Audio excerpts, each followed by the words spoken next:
Hey everyone, in this video I will show you how you can make an admin on your WhatsApp community. If you have created a community on WhatsApp and you want to make an admin to anyone, then you can make admin anyone from your community. So for that, just open your WhatsApp account on your mobile phone and go to your community section.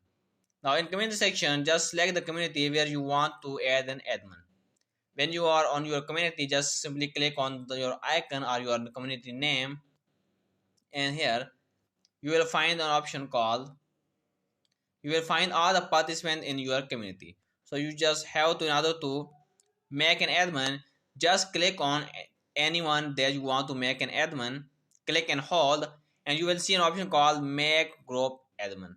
So just simply click on make group admin, and this will be made an admin. Similarly, in a community, just simply click and hold and you will find this option, make community admin.